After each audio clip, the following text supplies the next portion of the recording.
Hello and welcome to another episode of, well, you can probably see Flight Simulator X, just fly around.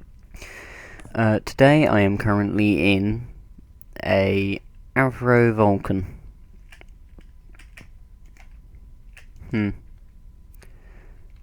My mouse has decided to stop working with me. Just use that to look around and... the Avro Vulcan is a nuclear bomber, British nuclear bomber. This one I'm using here is payware, that's why you can actually see the cockpit, and it is somewhat detailed. The reason I am probably really loud is because when I actually put the sound on, and the sound with the engines off is really loud, the sound with the engines on is even louder.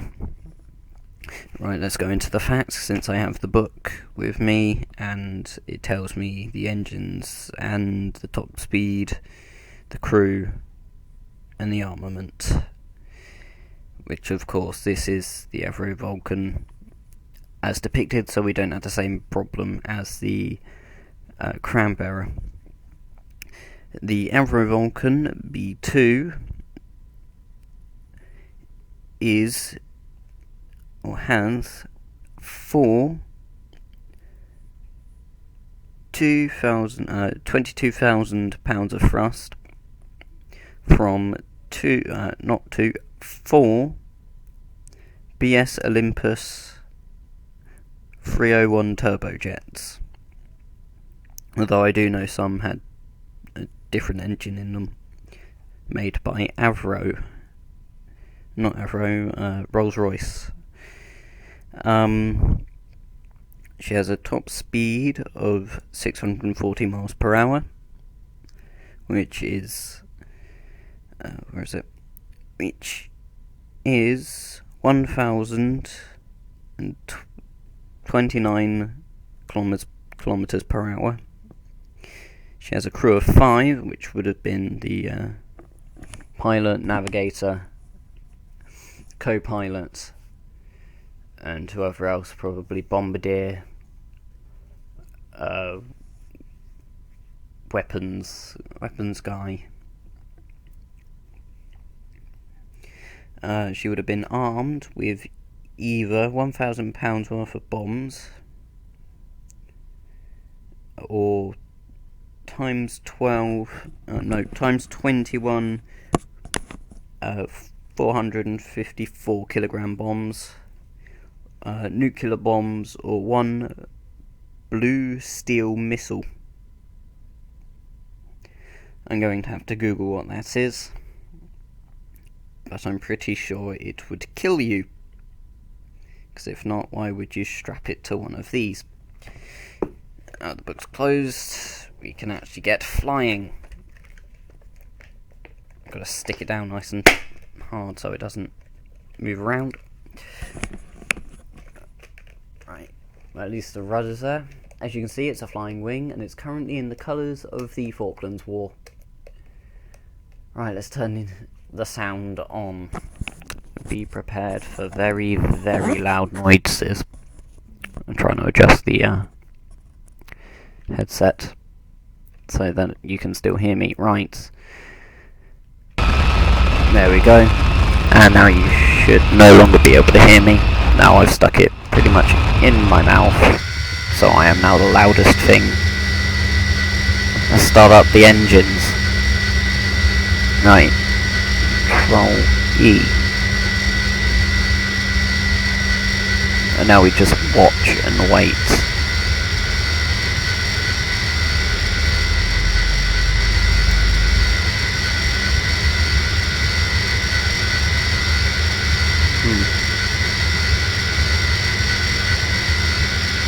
Oh, there we go.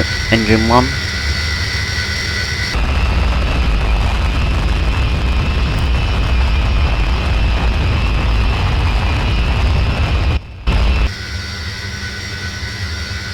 Engine 1 is stable. Let's see if we can see the smoke coming out of engine 2.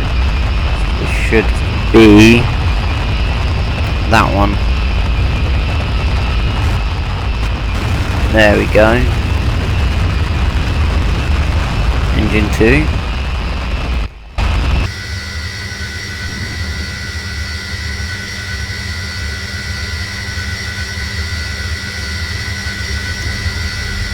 Actually, while we're going through the engine startup, since it's very similar on either side, I can get the camera in position. As you can see, not the best view,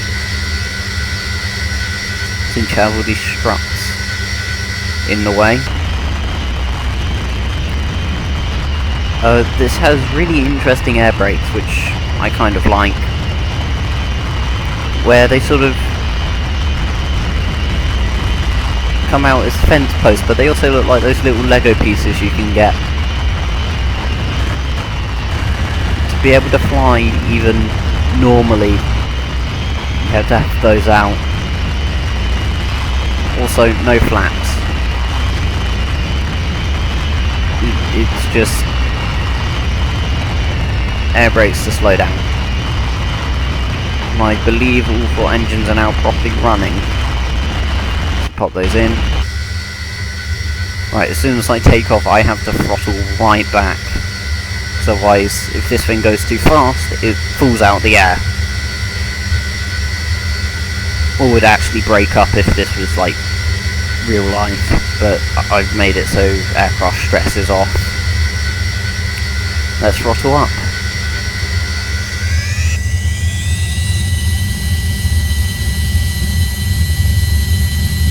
Okay, it's got a really nice low takeoff speed, which I like.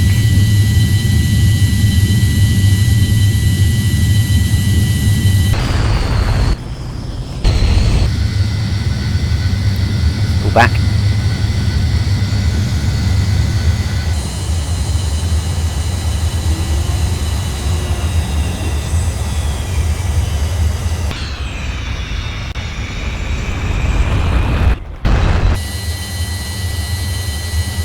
No, it's pretty much once I level out is when I'm meant to throttle back.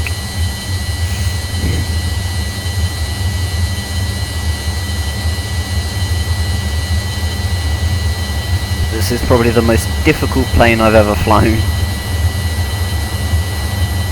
Just for the sheer fact of speed. Let's try and get her up to like Mach 1.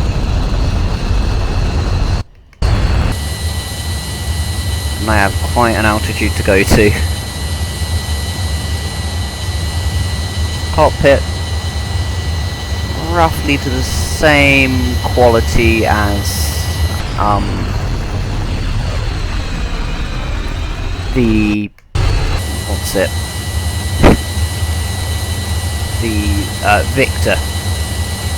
Victor bomber, or the refueling tanker which you get.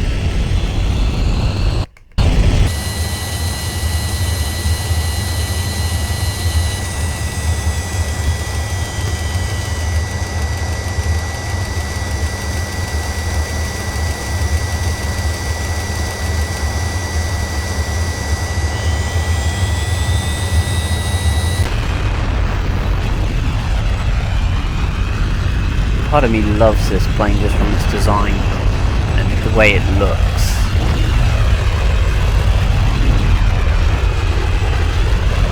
The Americans didn't really have anything like this. They went with less weird looking designs. They went with something that was a bit more practical, because the design specification for this was to fly at high altitudes and at high speed to try and fly over Russian radar. And this is what they came up with, but that design was scrapped once the British intelligence found out that pretty much Russian radar was better than they thought. And missiles were better than they thought.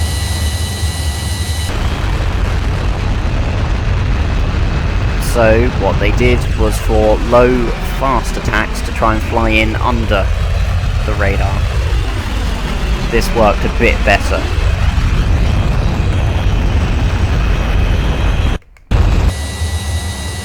But since I am flying the Avro Vulcan that took part in the Falklands War,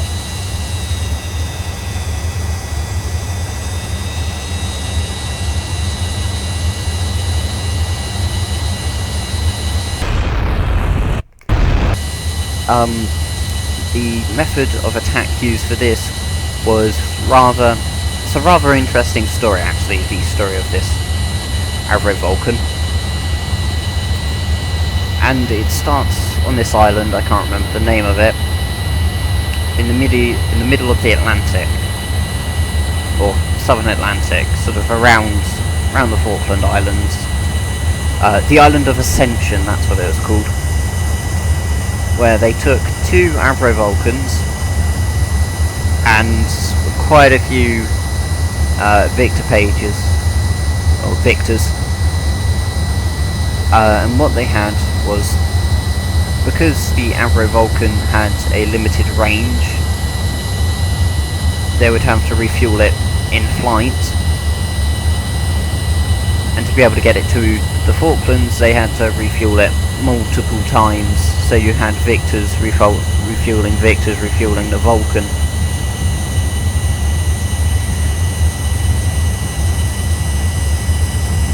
I'll put a link to a video in the description that will explain it better than I did, but pretty much they used Victors to refuel Victors to refuel the Vulcan, which went over to the Falklands to bomb Fort Stanley, which was being used by the Argentinians.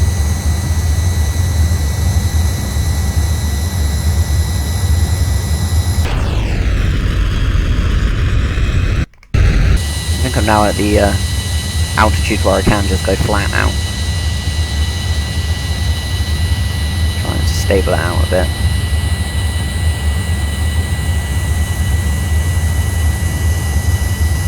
Right, let's open up Bombay, shall we?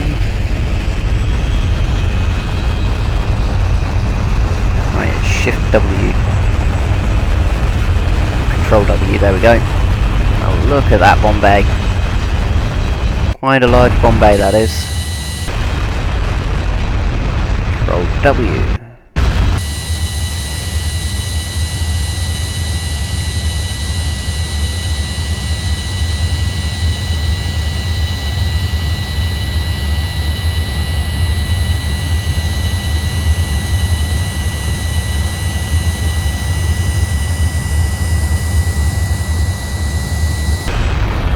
Definitely high altitude.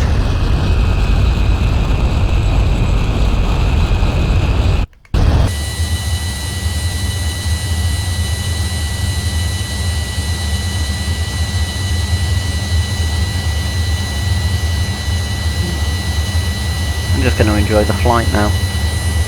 Nothing else I can really say. It's just a bomber. And to pay where, it costs about £17, I think. I'm not too sure. There'll be a link in the description to the website. To actually buy something from this website, if you're buying a download, then you have to create an account, but you create the account as you're paying. And once you create an account, the download is then free forever, but you have to sign into your account.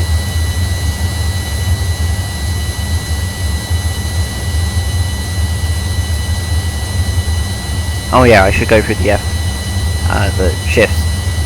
Shift 1 well, just recenters my view. Shift 2 is a virtual cockpit. Shift 3, throttle quadrant and fuel. Shift 4, radio stack and engine starter. And then that's the autopilot, which someone please tell me how to use that. And that's all the stuff.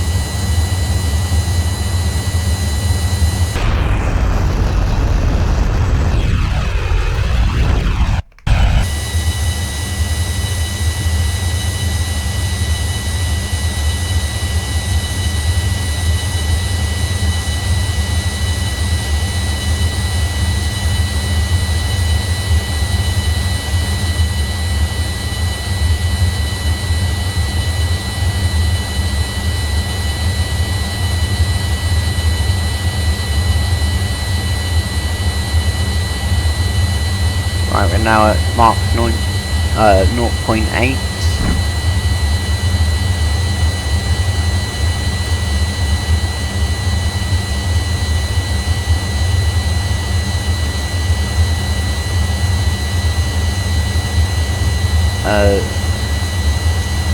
Mach is basically the measurement of speed of sound.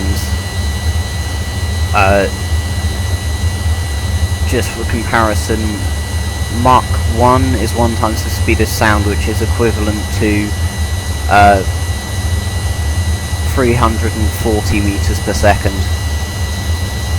which is very fast.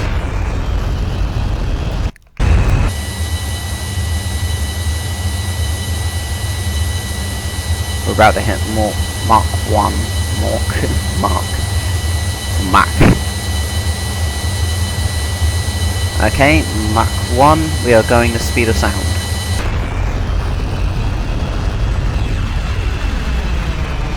Now, if this was a realistic simulation, there'd be a sort of shock cone.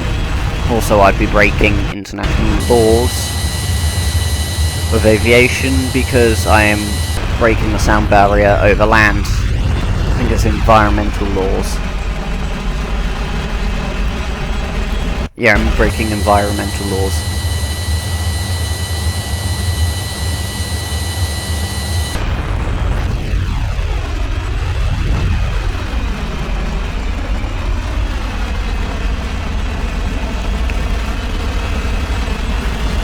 I can't check if there's any airports nearby because, number 1, I am far too high.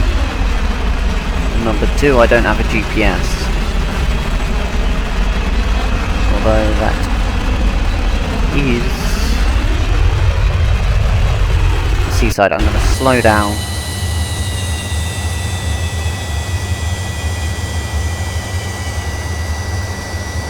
Throw out the air brakes. And try and dive.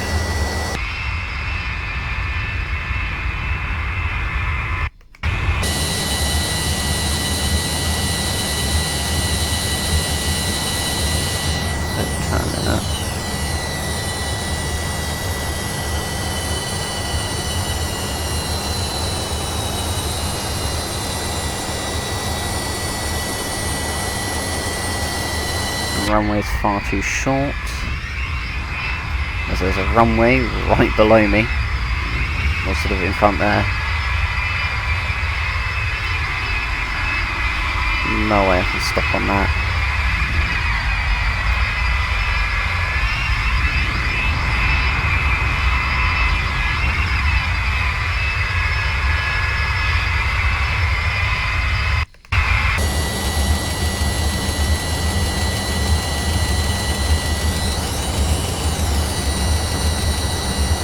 Though I might have to turn around and actually use that. Sucks. It really sucks.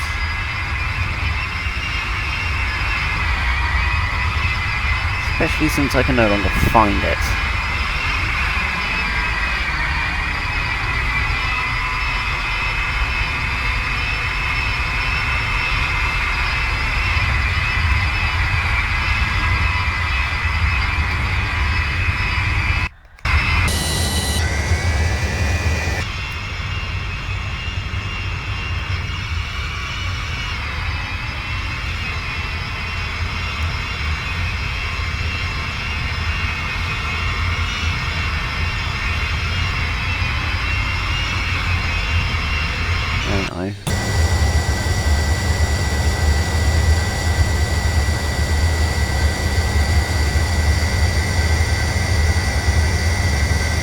Ah, there's one up ahead on the left. No, right.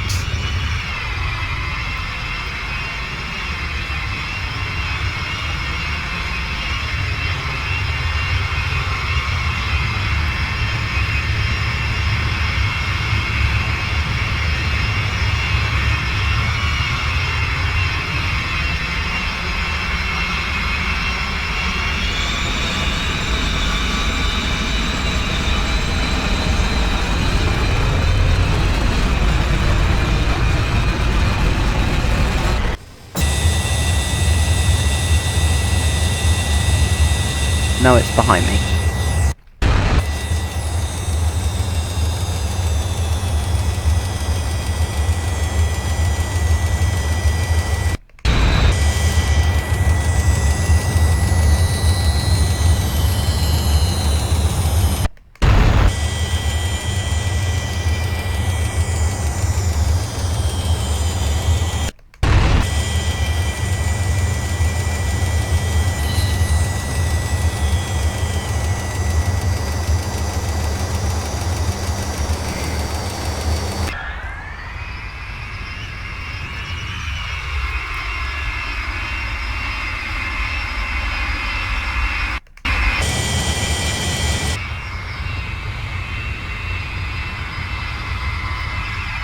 Part of me loves how powerful these engines are, and part of me hates how powerful these engines are.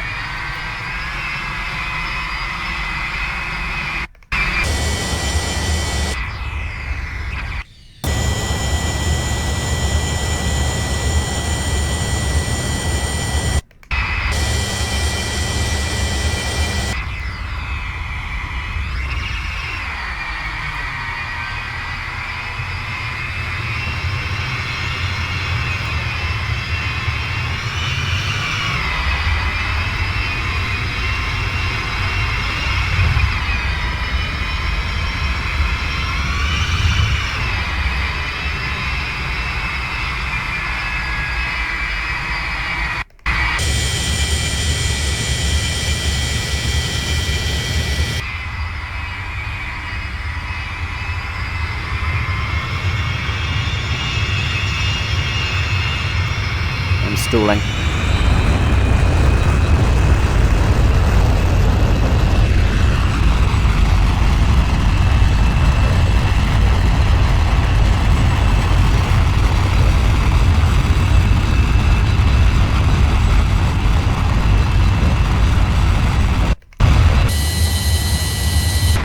Sorted it.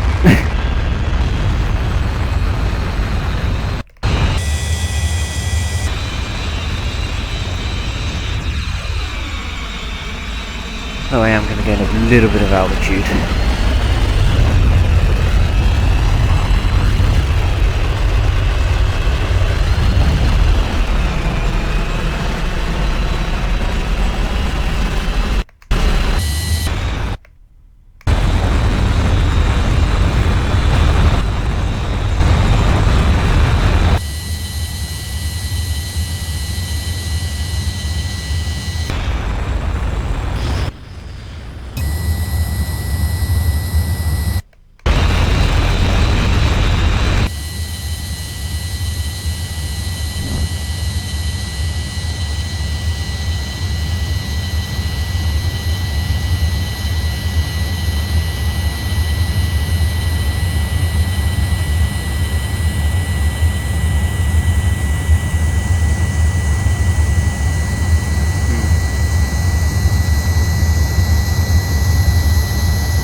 And towards the sea there are always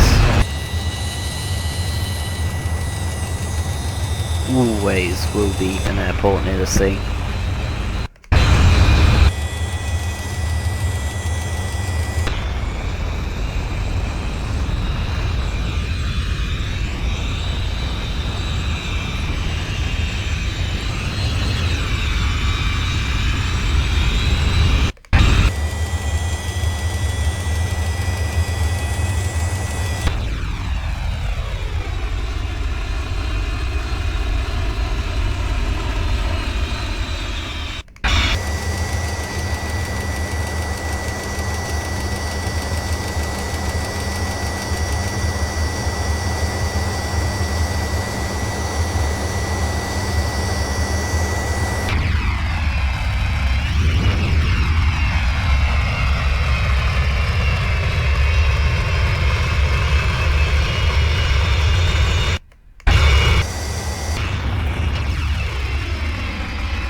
might just put my foot down and ignore the overspeed just to get to the sea faster.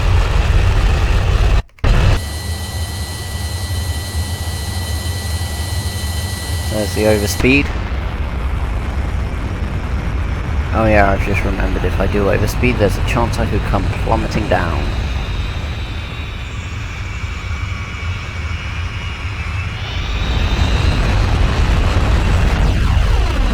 Full speed in, try and pull out of it.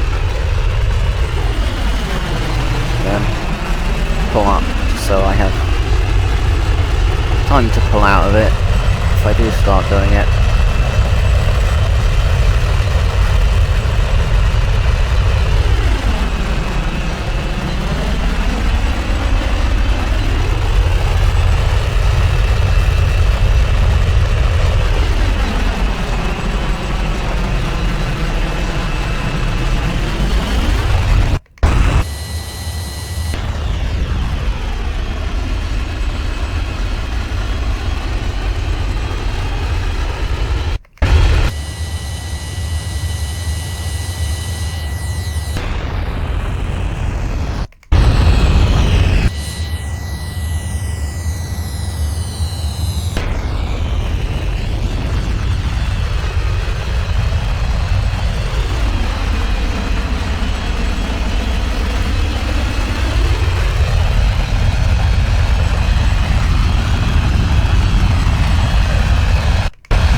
There's an airport.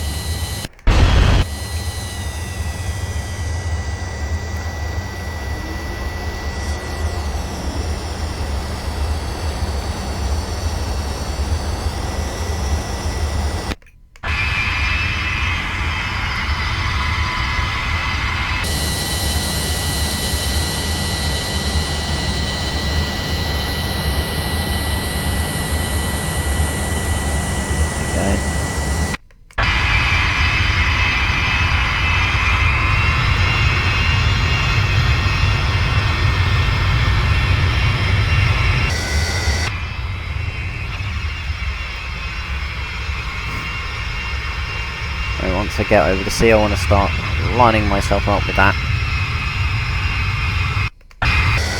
And the air brakes. Zoom out a little bit. Zoom in a little bit.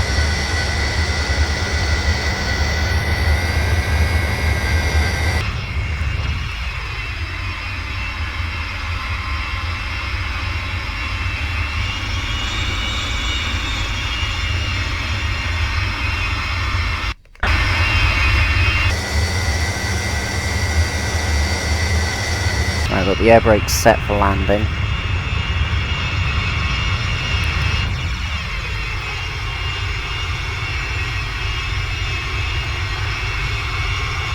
I've got the lights set for landing.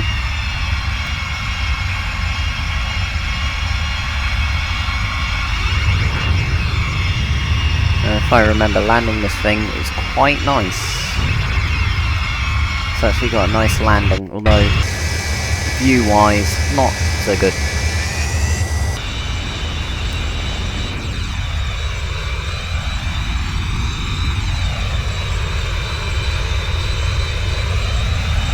This is going to be a long and quiet video, apart from the engines. But what do you expect? It is a old jet. There's the runway. Start manoeuvring in now.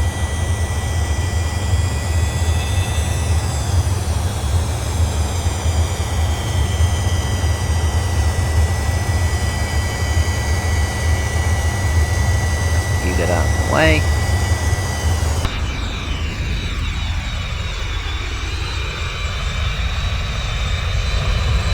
Let's give it a good swing in.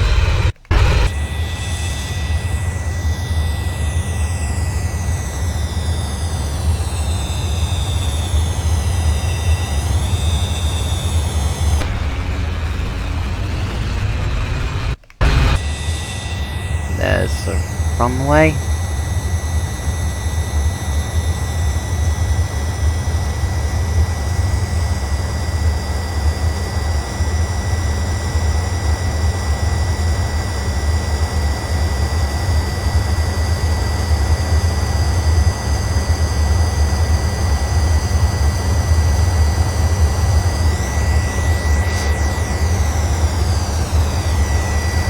Sorry if I'm silent during this, but you try landing something that's very old and doesn't really want to slow down very much.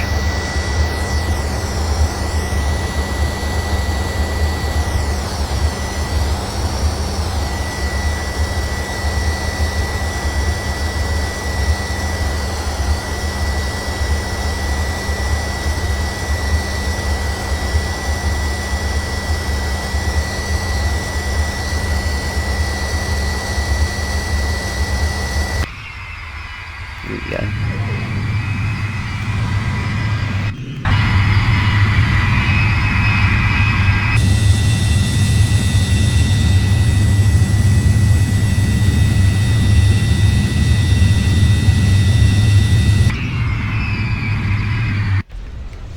I'm not surprised that happened, to be honest, but if I hit Alt and P fast enough, options, instant replay. Damn it, I wasn't quick enough. I tell you what, I'll take it off, go past the business sector, swing round and come back, and try and show off my landing skills. Although I have to come in very slow.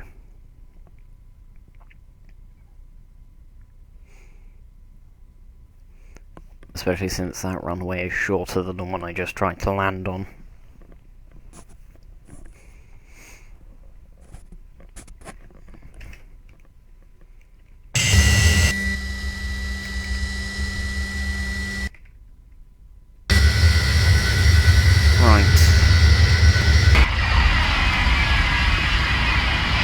Give it a go.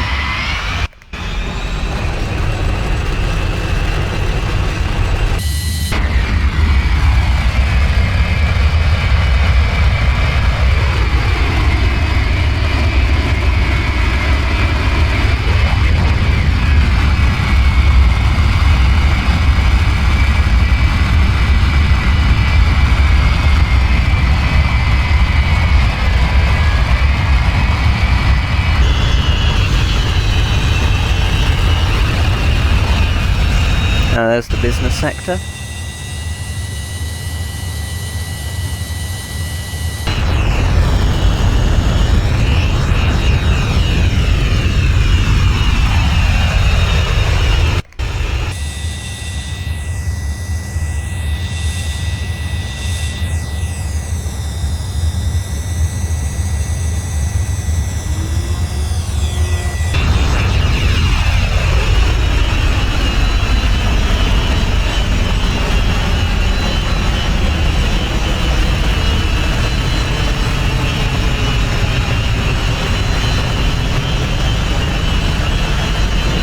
This may result in a crash.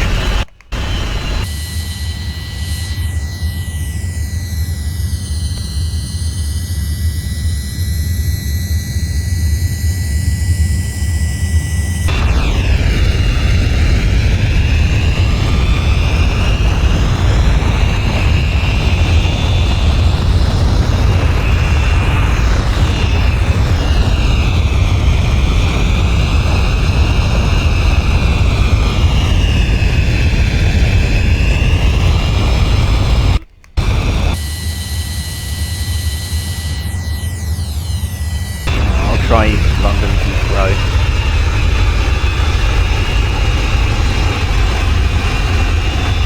Since I know where I'm going with that.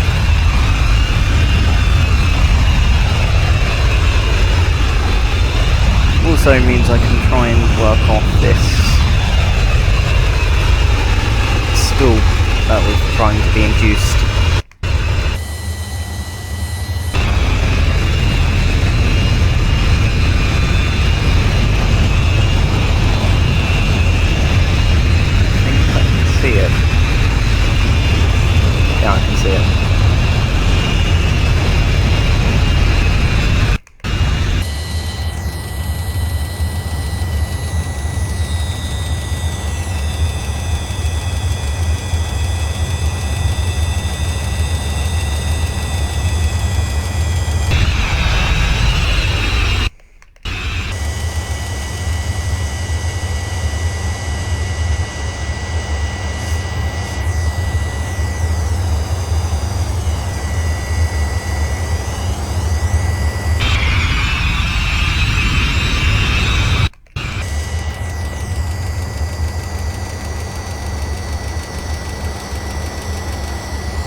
go for that runway there, the one that's smack dab in the middle of my window.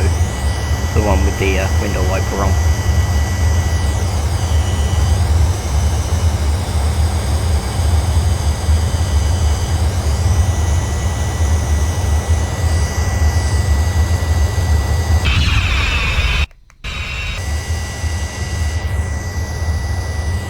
We'll watch a replay back and then I'll stop the video, since I've been recording for longer than I can tell. Right. It's just before I come over the runway I want to power back.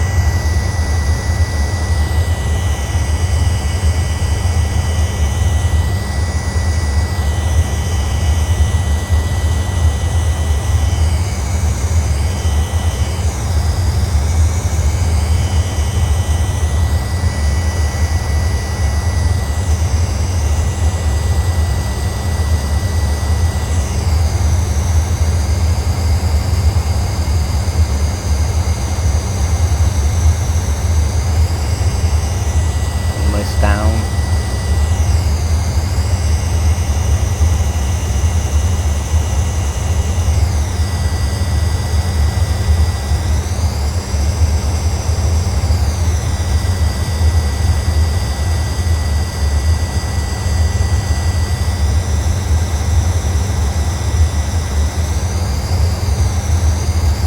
This is actually a longer runway, so I don't have to worry about getting down as quickly. It helps to do so.